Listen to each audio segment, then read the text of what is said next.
Good day guys! So on this video, pag-uusapan natin yung another na environmental load na meron tayo or na-experience dito sa Pilipinas, yung earthquake load.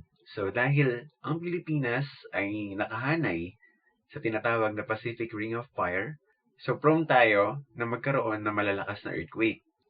So dapat yung mga structure can withstand yung mga earthquake, especially yung mga earthquake na recorded na before. So para sa Pilipinas, ang maximum recorded natin is magnitude 7. So most of the earthquake ay dinidesign natin into magnitude 7. So without further ado, let's dive into the topic. So ano nga ba ang nagiging source ng earthquake? Generally, ang source nito is yung mga bitak sa tinatawag natin na tectonic plate. So, yung mga bitak na yon ang tinatawag naman natin na fault. So, nabubuo ang earthquake kapag yung fault na yon or yung bitak sa tectonic plate is nare-restrict gumalaw. Kapag napigilan kasi yung paggalaw niya, ibig sabihin nagkaroon ng pag-lock yung dalawang fault na nagbabanggaan. So, yung pag-lock na yon ay bubuo ng pressure or energy. Ngayon, kapag dumating yung point na yung energy na yon ay hindi na kayang pigilan ng bawat isa, doon na ngayon magkakaroon ng sudden movement. So, yung movement na yon depende pa kung anong uri ng connection o kung anong uri ng interaction yung fault na pinag-uusapan. So, yung mga ganyang detalye, pag-uusapan or madidiscuss yan ng detalyado sa earthquake engineering. Dito, ang focus lang natin is to determine the earthquake force para sa isang structure. Ngayon, unlike ng wind load, si NSCP hindi siya nagbigay ng procedure or yung step-by-step tulad ng ginawa natin dun sa previous video. So, ang ginawa ko ay nilista ko na lang yung madalas kong ginagawa kapag kumukuha ako ng earthquake load at yun yung gagamitin natin na parang procedure para makuha natin yung earthquake load ng problem. So, bago tayo mag-start, basahin muna natin yung tanong. A 4-story building located at TUP Manila has a story height of 5 meters on the ground floor and 4 meters on the other floors. The roof deck has a dead weight of 400 kilonewton, while the second floor to fourth floor level has a dead weight of 800 kilonewton. The building is under special occupancy category. A steel moment resisting frame system will be used, so determine the lateral force at the roof deck.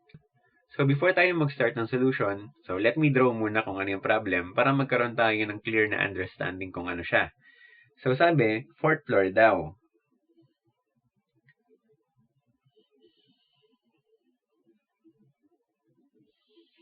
So ito yung ground floor, 2nd, 3rd, 4th, tapos ito naman yung ating roof. So sabi dito, ang floor height daw ng ating ground floor ay 5 meters, while yung the rest is 4 meters.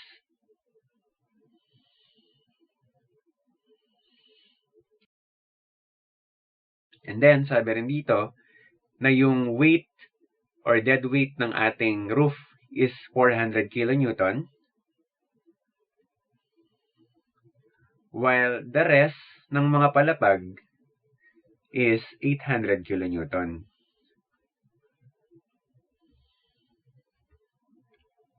So ngayon, pwede na natin puntahan yung procedure na ginawa ko. Una, dapat nating malaman kung ano yung occupancy category.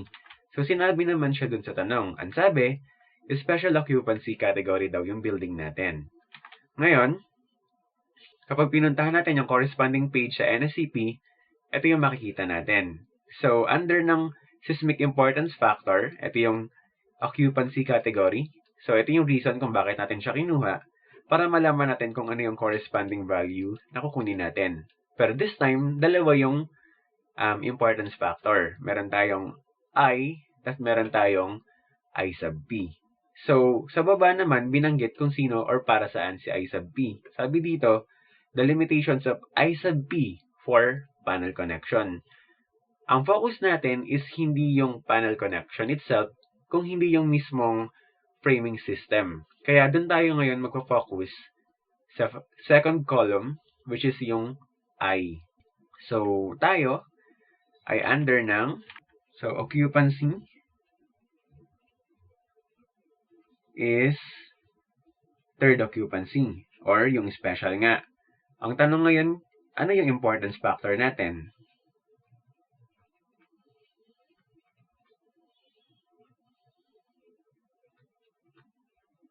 So, our importance factor ay is equivalent to, so kung pupunta ka dito, category 3, so 1.0.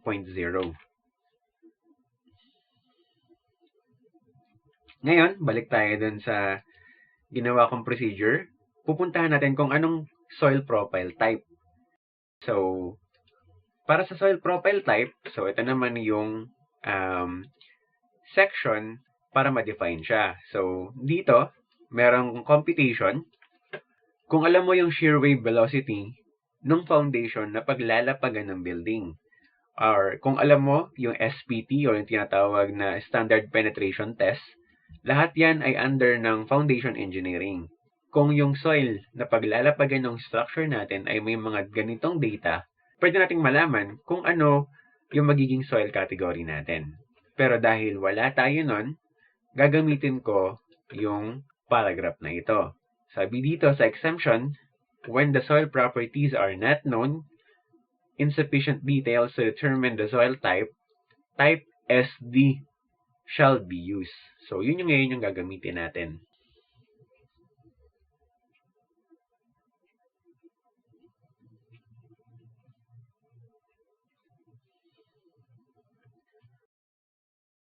So, balik ulit tayo dun sa procedure. Sabi naman dito is, ano yung seismic zone? Ngayon, kung pupunta ngayon tayo sa NSCP, sa particular page na to, meron lang dalawang seismic zone ang Pilipinas. So, seismic zone 4, kung saan pwedeng magkaroon ng extreme na earthquake, at seismic zone 2, kung saan list naman yung expectation natin na magkakaroon ng earthquake or magkakaroon ng malakas na earthquake. So, na-define yung mga zone na yan by studying kung nasaan yung bitak ng mga tinatawag natin na tectonic plate. So, lalabas na ang TUP ay nasa Metro Manila. Ang Metro Manila nasa part na ito ng Luzon. So, ibig sabihin, zone number 4 ang meron tayo. Pag nalaman mo na kasi kung ano yung zone, may particular page sa NSCP kung saan malalaman mo kung ano yung tinatawag natin na seismic zone factor. So, yung Z, simple lang kapag zone 2, 0.2. Kapag zone 4, 0.4.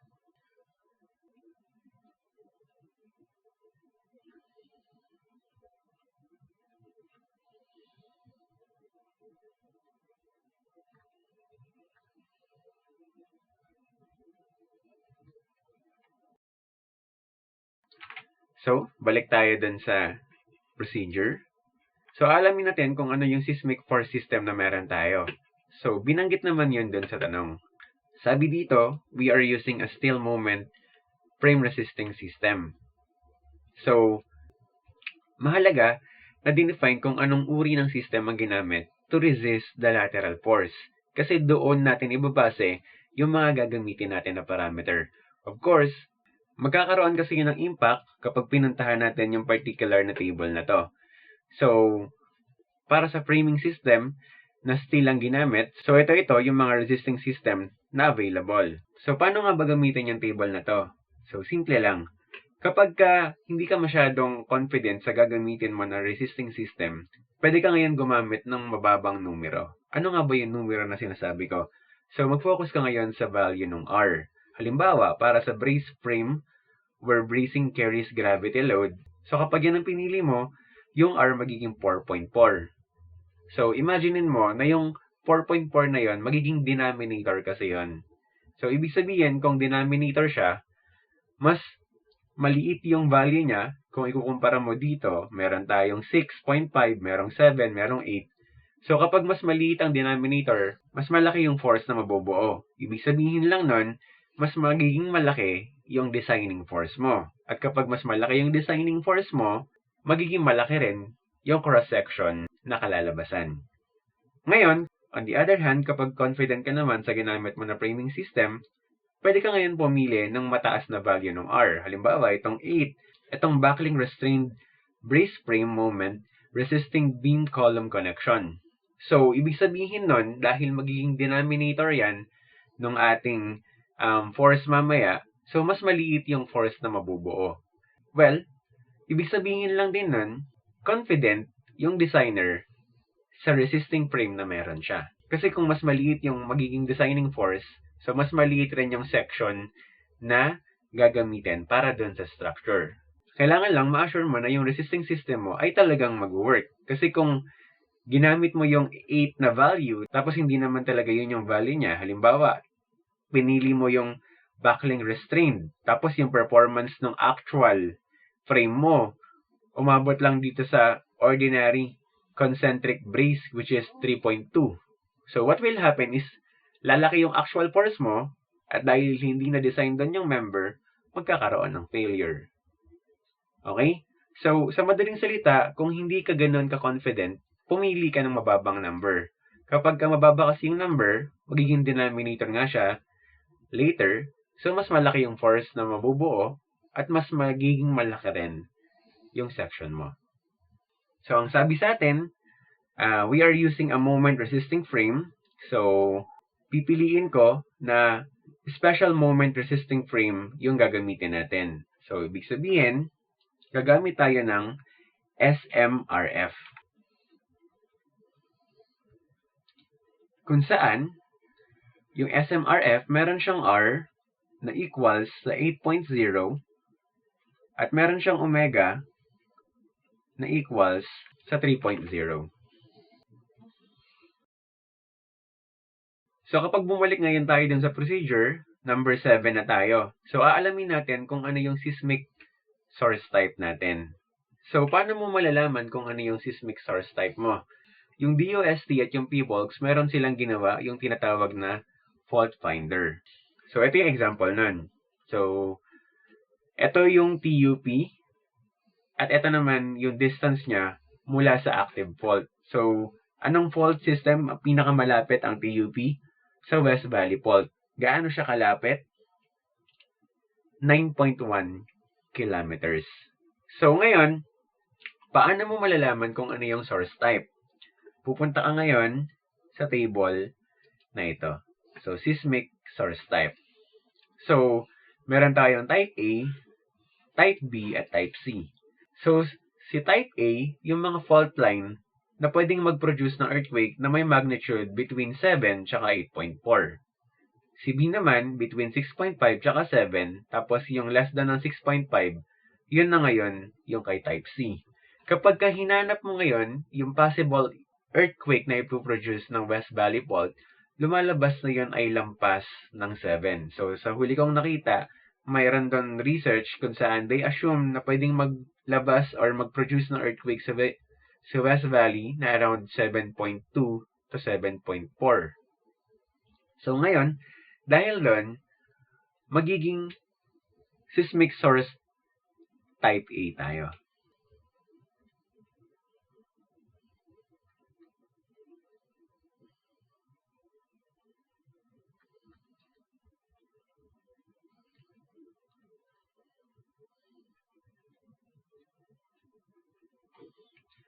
At yung distance natin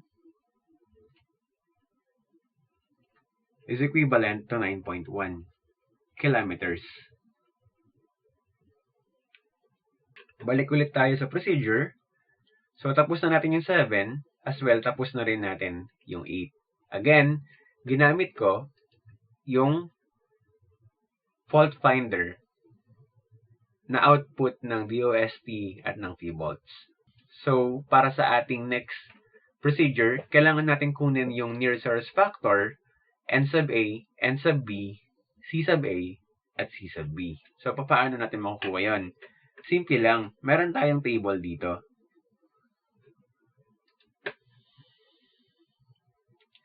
Ayan. So, ito yung near source factor, N sub A. Ito naman si N sub B, C sub A, at C sub C. So, ang gagawin lang natin ay magkakaroon lang tayo ng konting interpolation.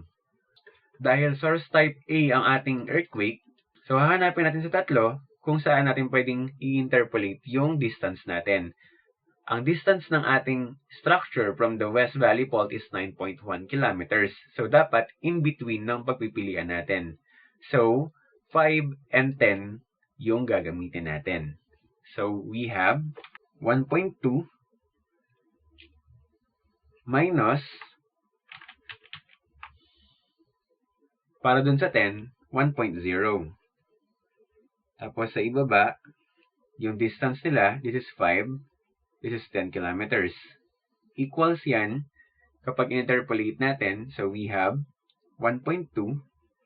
Tapos yung hindi natin alam na n sub a. All over 5 minus 9.1. So, our n sub a, kapag pinunch mo yan sa calculator, lalabas na yan ay 1.036. So, same din, para makuha natin yung n sub b natin. Again, source type A, tapos pili ka kung nasaan o sino yung nag-enclose dun sa ating exact distance. So, again, si 5 pa rin, tsaka si 10. So, we have 1.6 minus 1.2 all over. So, 1.6 galing dun sa 5 kilometers, 1.2 galing sa 10. So, divide by the distance, 5 minus 10. And that is equals to 1.6 minus nung unknown na n sub b all over 5 minus 9.1. So, once na-punch yan sa calculator, lalabas na n sub b is equals to 1.272. Ngayon, para naman sa C sub A, so, dahil dinefine natin yung soil profile natin as SD, tapos naka-zone 4 tayo, ito yung gagamitin natin. 0.44 multiplied by n sub A. So our C sub A is equal to 0.44 times n sub A. So we have 0.44 multiplied by 1.036, and that is equals to 0.456. Para naman sa ating C sub B, so pag tinignan natin dito sa ating table, so C sub D, then zone 4 ulit, so we have 0.64. So 0.64 n sub B is equivalent to 0.64 multiplied by 1.272, and that is equals to 0.814.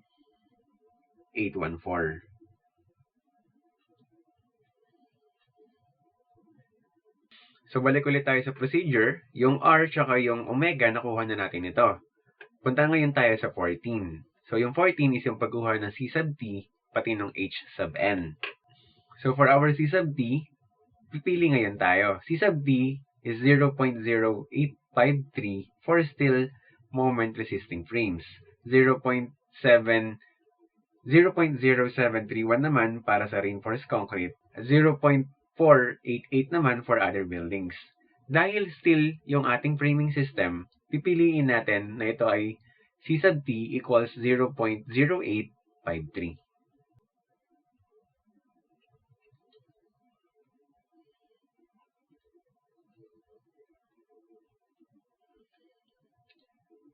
Para naman kay HN, so kukunin lang natin yung distance ng ating roof mula sa ground. So, kung ano yung distance na ito. And obviously, yan yung summation ng apat na ito.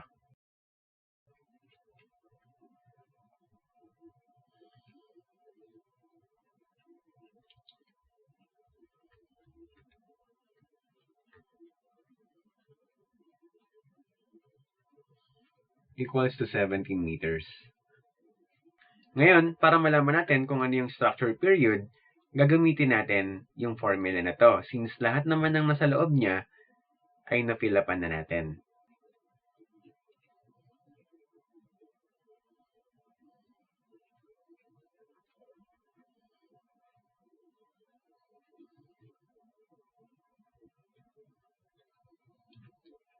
And that is equals to 0.714 second. So, ano nga ba ang ibig sabihin ng time period? Kapag ginawa kong ideal structure ito, so halimbawa nakalump yung nakasam lahat ng ng mass sa point na to, tapos isang mahabang lever lang yung meron tayo. Kapag ka nagkaroon to ng movement, so gagalaw siya mula sa point na to, pupunta siya dun sa kanan, tapos babalik siya, pupunta sa kaliwa, tapos babalik sa initial position at magtutuloy-tuloy yung kanyang paggalaw hanggang huminto. So, 'di ba ganun yung common na vibration na alam natin? So, yung time period is yung oras kung saan nagsimula yung galaw niya mula dito hanggang matapos dito. So, yun yung tinatawag natin na structure period. So, yung one movement na yun ay it will take 0.714 seconds para matapos. So, normally, kapag ka-rigid ang structure, mas maliliit ang time period. Kapag ka-flexible naman, mas mataas yung kanilang time period. So, aligned yun doon sa video na ipinakita ko sa inyo doon sa introduction. Ngayon, balik tayo sa procedure. So, sabi dito, total weight daw kunin natin. So, yung total weight is just a summation ng mga weight na binanggit natin kanina. So, W is 800 multiplied by 3 plus 400. And that is equals to 2,800 kilonewton. Ngayon, dahil kompleto na natin halos lahat ng parameters, pwede na ngayon tayo kumuha ng tinatawag na base shear. Ano nga ba ang base shear? So, yung base shear is yung magiging total push doon sa mismong structure. Kumbaga, kapag ka nagkaroon ng lindol, yung paggalaw sa lupa ay i-convert natin into a lateral force. So, yun yung tinatawag natin na base shear. At yung base shear, siya ngayon yung i-distribute sa taas. So, mahalaga na ma-define mo ng tama kung ano yung base shear. So, yung code naman, binigyan ka niya ng mga pagpipilian na formula. So, ito yon. Para sa ating required base shear, kung tawagin, ito yung formula. Para sa ating maximum, ito naman. At para sa minimum, silang dalawa yung gagamitin natin. So, simulan natin yung pag-compute. Para sa B required, yung formula doon sa code is equivalent to C sub B I multiplied by W all over R multiplied by T. So, tulad ng sinabi ko sa inyo kanina, kung confident kayo sa itatayo ninyo na resisting frame, pwede mong piliin na mataas yung ating R. Tulad nga ng pinili natin, so, pinili natin yung SMRF at ang R niya is equivalent to 8.0. Meron din namang ibang mga system na mas mababa yung R. So, kapag mas confident ka, mas mataas yung R na gagamitin mo. Kung hindi ka masyadong confident, pwede mong babaan para maging malaki yung design force para lumaki yung mga section mo. So, ganun lang yung ideology dun. So, yung T naman, tulad ng sinabi ko sa inyo, kapag mas rigid ang structure, mas maliit yung time period niya. Ibig sabihin nun, mas magiging malaki yung impact na force kumpara kapag flexible. Pag flexible, mas mataas yung time period, mas mataas yung value nito. Ibig sabihin, in total, liliit yung total value nito. So, aligned yun sa introduction na sinabi ko sa inyo na kapag mga low rise, they are considered to be rigid at kapag malakas yung earthquake, sila yung prone na masira. So, this formula can explain kung bakit. Dahil mas malaki yung base shear na nabubuo kapag rigid. Bakit mas malaki? Kasi mas maliit yung time period nila. So, that is equals to C sub B. That is 0.814 multiplied by importance factor 1.0. And our W, 2,800 all over 8. Then, multiplied by 0.714. So, once na i-punch mo yan sa calculator, lalabas na ang sagot ay 398.978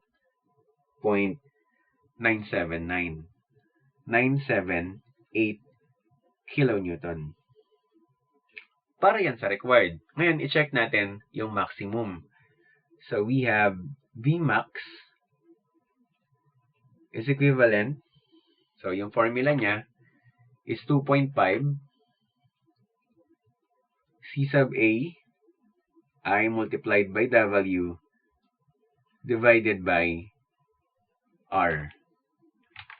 So, once na i-punch yan sa calculator, we have 2.5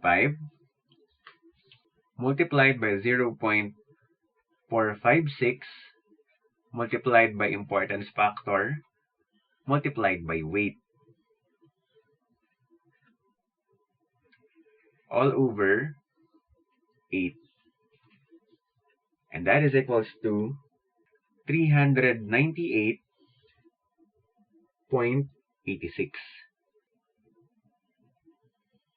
So, dahil mas mataas yung required, kung ikukumpara mo sa maximum, so mas mag-govern ngayon yung maximum. Siya ngayon yung magiging governing natin na base shear. So, pero i-check pa rin natin yung mga minimum. So, for minimum, we have 0.11 C sub A IW. 0.11 C sub A IW. 0.11 C sub A natin ay 0.456 times ng 1.0 multiplied by 2,800. And that is equals to 140.399 kilonewton. And then, yung isa pang minimum is 0.8 multiplied naman ng Z and sub B IW all over R. So 0.8, 0.4. Our N sub B is 1.272. I is 1.0. And weight is 2,800. All over 8. And that is equals to 142.464.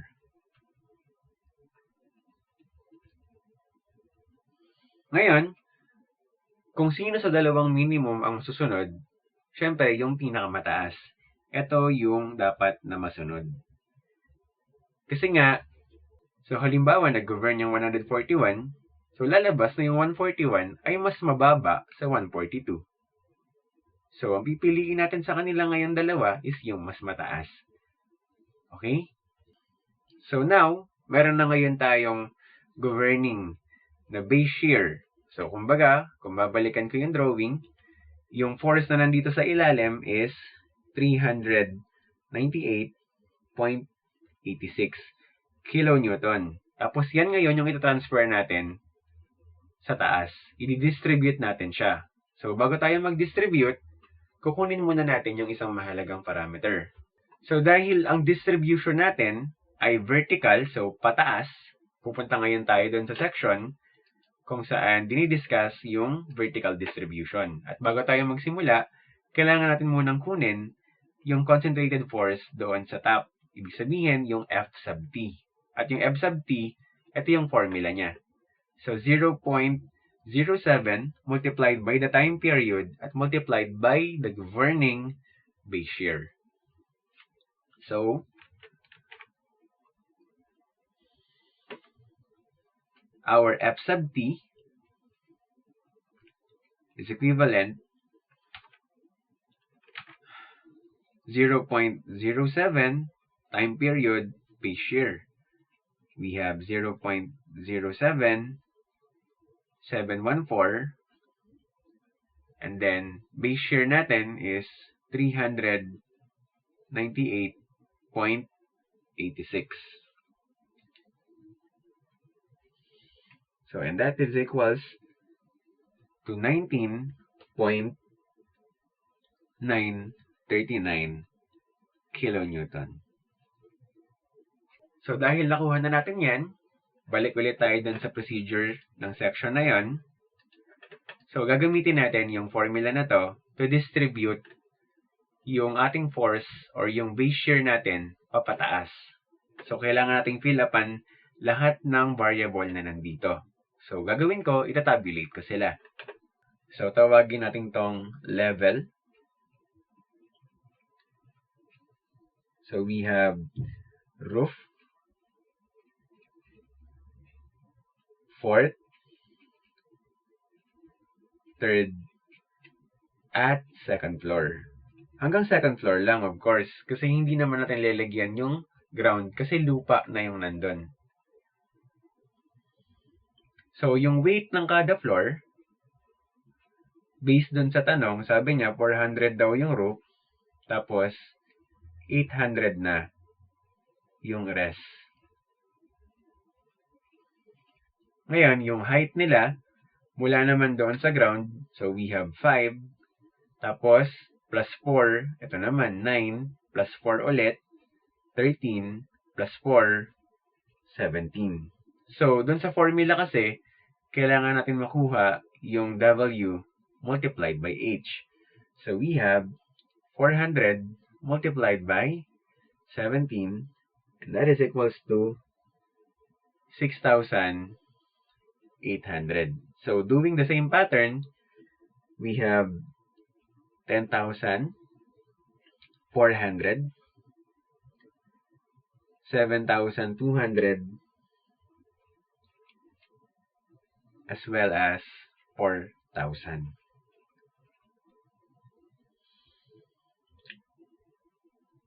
Ngayon, ito-total natin yung W multiplied by H. So, summation ng W multiplied by H. So, kapag tinotal natin yan, lalabas na yan ay 28,400.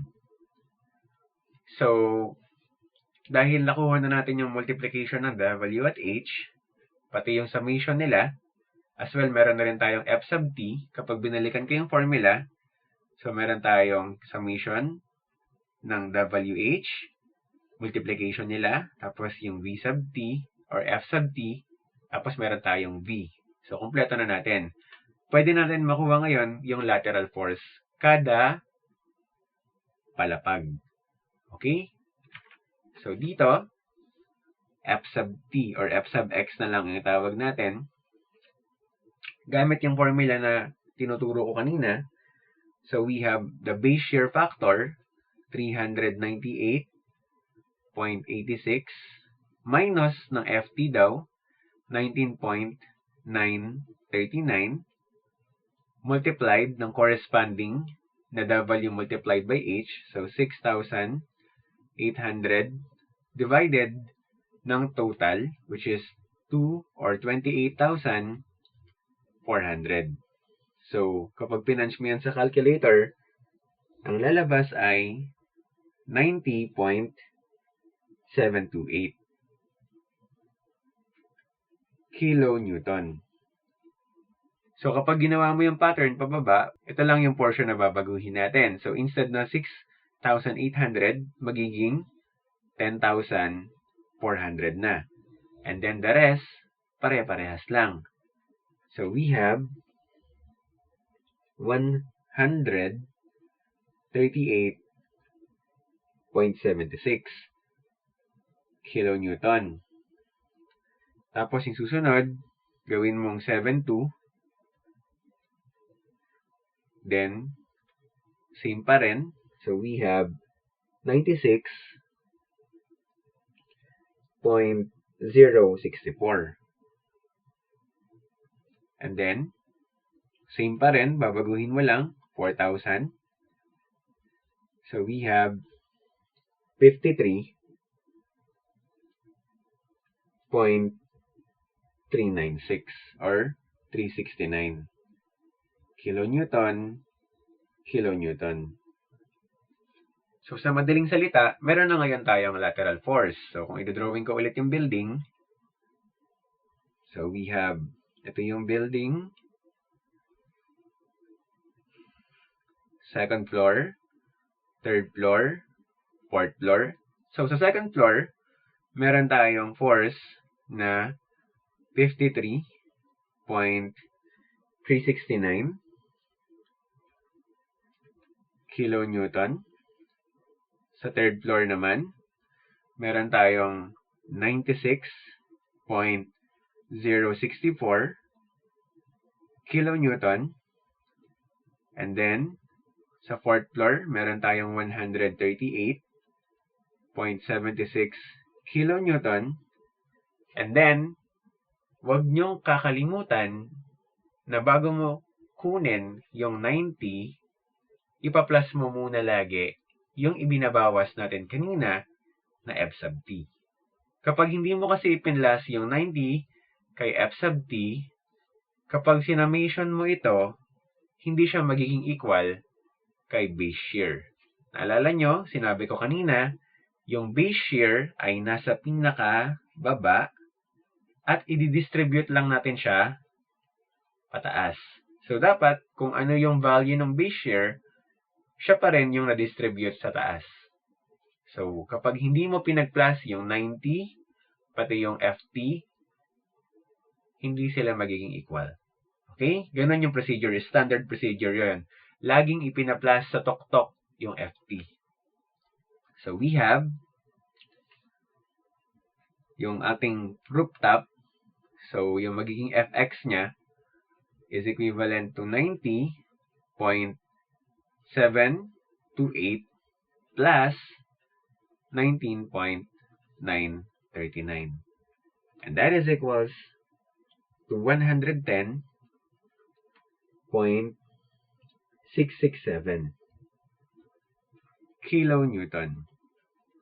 So, once na i-add mo itong value na to, ito, at ito, they are numerically equal sa ating base shear. So, kapag hindi nangyari yun, ibig sabihin may mali ka doon sa process. Anyway, ang final output natin dito is yung force. So, ito na nga yung ating final output. So, gagamitin na lang yan ng mga analysis na ituturo sa theory of structure later. So, hopefully, umabot doon yung lecture. So, that's it for earthquake computation. So, hopefully, you learned something new. Thank you for watching and parating mag-iingat.